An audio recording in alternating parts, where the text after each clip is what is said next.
శుక్లాంబరధరం విష్ణుం శశివర్ణం చతుర్భుజం ప్రసన్నవదనం ధ్యాయేత్ సర్వవిఘ్నోపశాంతయే. ఓం శ్రీ గురుభ్యో నమః. నమస్తే అండి, నేను మీ రామకృష్ణిహాన్, ఆస్ట్రో న్యూమరాలజిస్ట్ని. అందరూ ఎలా ఉన్నారు? ఈ వీడియోలో ముఖ్యంగా మీకు తెలియజేసే విషయం ఏంటంటే, రాబోయే కాలానికి కాబోయే హీరోలు ఎవరైనా ఉన్నారు అంటే అది తులారాశి వారి. తులారాశి వారి జీవితం అలా ఇలాంటి మార్పులు చెందలేదండి. ఎంతో కష్టపడ్డారు, నిజం ఇది. ఎంతో కష్టపడి ఉన్నతమైనటువంటి పొజిషన్కి ఎదగాలని ట్రై చేశారు, ఇది నిజమే. ఎవరిని ఇబ్బంది పెట్టకుండా, ఎవరిని నొప్పించకుండా వాళ్ళ కష్టం మీదనే వాళ్ళు పైకెచ్చేటువంటి వారు తులారాశి వారు. ఈ తులారాశి వారు ముఖ్యంగానండి, కొన్ని సందర్భాలలో తులారాశి వారికి అపజయం ఎందుకు ఏర్పడుతుందంటే, కొన్ని చోట్ల ఎందుకు నష్టపోతారు అంటే, కొన్ని చోట్ల రుణబాధలు కలిగి ఇబ్బందులు పడడం ఎందుకంటే, మరి దీనికి ప్రధానమైనటువంటి కారణాలు కూడా ఉన్నాయి. ఎప్పుడు కూడా మనం పాజిటివ్గానే ఉందాం, పాజిటివ్గానే ఆలోచిస్తాం.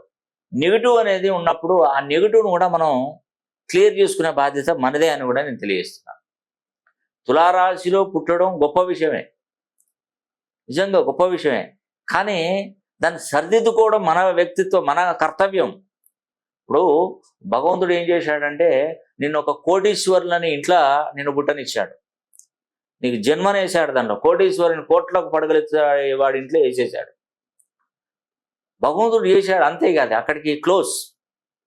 నువ్వు పోయిన జన్మలో మంచి పుణ్యఫలం చేసినావు, మంచి నోచుకొని నువ్వు చాలా సాక్రిఫైస్ చేసినావు, నీ లైఫ్ నువ్వు ఇతరులకు అర్పించినావు, నువ్వు ఎవరికి అన్యాయం చేయలేదు, కాబట్టి ఈ ఈ యుగంలోనైనా మంచిగా జీవించు అని చెప్పేసి తులారాశిగా జన్మనిచ్చి ఏం చేశాడంటే, ఒక పెద్ద కోటీశ్వరుల కుటుంబంలో నెట్టివేశాడు.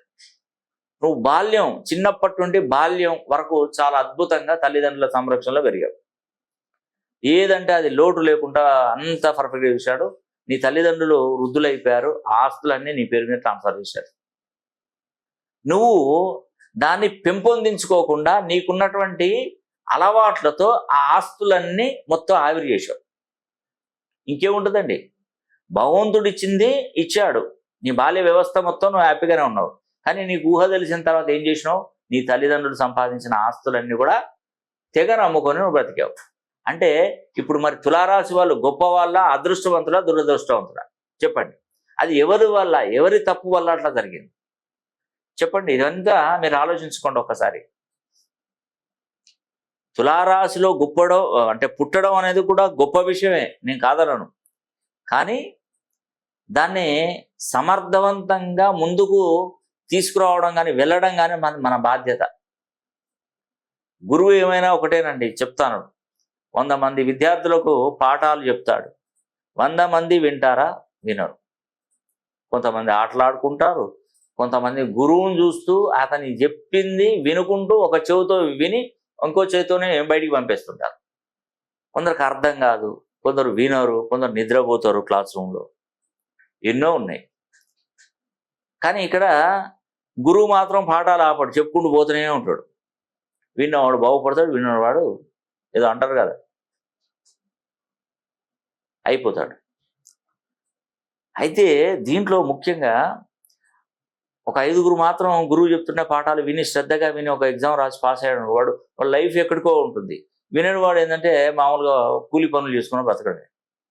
అప్పుడు అనిపిస్తుంది, అయ్యో నేను ఎంత పని చేశాను, అప్పుడు గురువుగారు పాఠాలు చెప్తే వినలేదు, ఇప్పుడు పరిస్థితి ఎంత దారుణంగా మారింది. నా పక్కన కూర్చున్నవాడు మంచి చక్కగా చదువుకుని వాడు ఇప్పుడు మంచి ఉద్యోగాలు చేస్తున్నాడు, మంచి వ్యాపారం చేసి కోట్లు సంపాదించాడు అని అనుకుంటాం. ఈ యొక్క ప్రాబ్లం నా పిల్లలకు రావద్దని మరి పిల్లల మీద చదువులు చెప్పించి వాళ్ళని మంచి కాన్వెంట్లో, మంచి స్కూళ్ళలో వేసి బాగా చదివిస్తున్నారు. మళ్ళీ ఇక్కడ రెండో తప్పు జరుగుతూనే ఉంది. ఇక్కడ ఓకే, నువ్వు నీ తల్లిదండ్రులు సంపాదించిన ఆస్తిని నువ్వు నిలబెట్టుకోలే, నీ పిల్లలకు నువ్వేమి ఇవ్వలేవు. ఆ పిల్లలకి నువ్వు మళ్ళీ అదే పని చేసి నువ్వు పిల్లలకి మంచి లగ్జరీ స్కూళ్ళు, మంచి లైఫ్ను, మంచి తిండిని, మంచి భోజనాన్ని పెడుతున్నావు, మళ్ళీ ఆడనే తప్పు చేస్తున్నావు. ఎప్పుడే కానీ మనకు మొదట్లో చెట్టుకు నీళ్లు పోస్తేనే చెట్టు మొత్తానికి అది స్వీకరిస్తుంది, పచ్చగా ఉంటుంది. నువ్వు చెట్టు మీద తడిపితే ఏం లాభం? చెట్టు మీద తడిపితే ఏమవుతుందండి? చెట్టు కొమ్మలకు వాటికి వీటికి వాటర్ పడితే నీకు ఈ మొదల్లో కావాలి నీళ్లు, మొదల్లో పోస్తే అన్నిటికి వస్తుంది. నువ్వు చెట్టు మీద చల్లితే మొదటికి ఎందుకు వస్తుంది? రాదు. పక్కన పడిపోతాయి. అట్లా మన పిల్లలకి ఫస్ట్ మనం చేయాల్సినటువంటి కర్తవ్యం ఏంటండి? వారి పేరును సరి చేయాలి. నువ్వు లగ్జరీ స్కూల్లో చదివిపిస్తున్నావా, పెద్ద పెద్ద స్కూళ్ళల్లో మంచి మంచి ఫుడ్లు పెట్టి తినిపిస్తున్నావా, మంచి బట్టలు కట్టిస్తావా కాదండి. వాడికి జ్ఞానశక్తి రావాలి. ఫస్ట్ పేరు బలాన్ని పెంచినప్పుడు జ్ఞానశక్తి రావాలి. ఈ రోజులలో చూస్తే ఐఏఎస్ ఐపీఎస్ రాసేటువంటి పిల్లలందరూ కూడా మధ్యతరగతి కుటుంబంలో నుండే వస్తున్నారు. గుర్తుపెట్టుకోండి, మధ్యతరగతి కుటుంబం నుండే వస్తున్నారే తప్ప కోటీశ్వర్ల పిల్లల నుంచి ఎవరు రావట్లేదు. గుర్తుపెట్టుకోండి.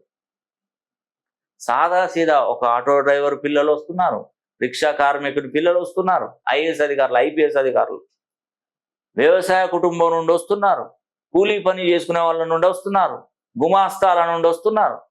ఎంతోమంది మధ్యతరగతి బిలో పావర్టీ నుండే వస్తున్నారు. ఇది అక్షరాల నిజం. దీన్ని మార్చేది లేదు. గుర్తుపెట్టుకోండి. అందుకే మన తల్లిదండ్రులు చేసిన తప్పు మనం చేసి మన పిల్లలు చేస్తే ఉంటుందండి కష్టం. ఇవన్నీ అంత ఈజీగా ఉండదు.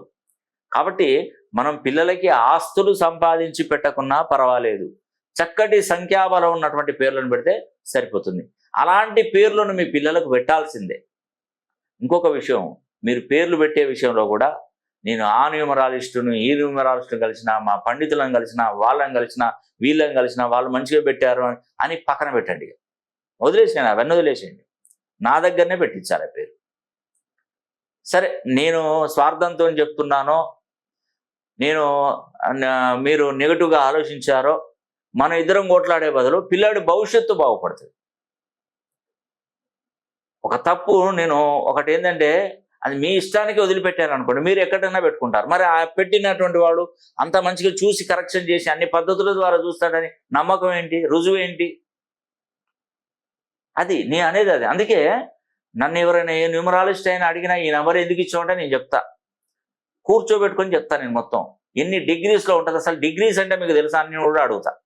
ఒక పేరులో ఎన్ని విధాలుగా చూడాలి, నేమాలజీ ఏంది, గ్రాఫాలజీ ఏంది, సిగ్నేచర్ ఏంది, ప్రొనాలజీ ఏంది, ఇండియన్ వెస్టర్న్ న్యూమరాలజీ ఏంది, ఇండియన్ వెస్టర్న్ ఆస్ట్రాలజీ ఏంది, సంఖ్యాశాస్త్రంలో ఉన్నటువంటి ఫిల్లర్ లెటర్ ఏంది, న్యూమరికల్ నెంబర్ ఏంటి, మాస్టర్ నెంబర్ ఏంటి, డెస్టిన్ నెంబర్ ఏంటి, ఇవన్నీ నేను తెలుసుకున్న తర్వాతనే మీకు చెప్తున్నాను. ఏదో నార్మల్గా చెప్పేది కాదు ఇది.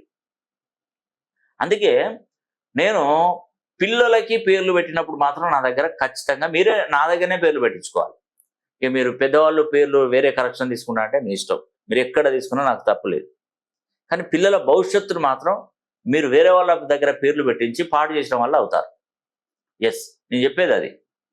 తర్వాత న్యూమరాలజీ అంటారా, మీ ఇష్టం, మీరు ఎక్కడికైనా వెళ్ళండి, ఏ పండితుల దగ్గరికి వెళ్ళండి, ఎక్కడైనా పేరు కరెక్షన్ చేసుకోండి. ఒక పిల్లలది మాత్రం నాకు అప్పచెప్పాలి ఖచ్చితంగా. ఎందుకంటే వాడికి ప్రోగ్రామ్ చేస్తాను, ఒక డేట్ ఆఫ్ బర్త్ తీసుకొని వానికి ఒక గ్రాఫ్ ఇస్తాను. వాడి భవిష్యత్తు ఎక్కడ కూడా డిస్టర్బ్ కాకుండా, ఇటు చదువులో, ఆరోగ్య విషయంలో, వివాహ విషయంలో, ఉద్యోగ విషయంలో ఎక్కడ ఏ ప్రాబ్లం లేకుండా నేను చేస్తాను. అంతేనండి నేను చేసేది. ముఖ్యంగా తులారాశిలో పుట్టినటువంటి వారికైతే ఎంత అద్భుతంగా సెట్ చేస్తానంటే అంత అద్భుతంగా సెట్ చేస్తాను. కొన్ని నియమాలు పాటించాలి. ఇప్పుడు డేట్ ఆఫ్ బర్త్ తులారాశి ఉన్నప్పుడు, తులారాశిలో పుట్టినటువంటి వారు 3 ఒకట్లు ఉండకూడదు. డేట్ ఆఫ్ బర్త్లో తులారాశి వారు వీరు SLGCV అనే అక్షరాలతో పేర్లు పెట్టుకోకూడదు. ఇంటికి తూర్పు దిక్కున ఉండకూడదు. వీళ్ళు తూర్పు దిక్కున నివాసం ఉండదు, తూర్పు దిక్కున వ్యాపారాలు పెట్టినా నష్టం జరుగుతుంది. ఇంటికి మొదటి సంతానం కానీ తృతీయ సంతానం కానీ అయి ఉండకూడదు. వీరి డెస్టిన్ నెంబర్ 1 అయి ఉండకూడదు తులారాశిలో పుడితే. కొన్ని నియమాలు పాటించడం ద్వారా చాలా వరకు మేలు జరుగుతుందండి తప్పకుండా.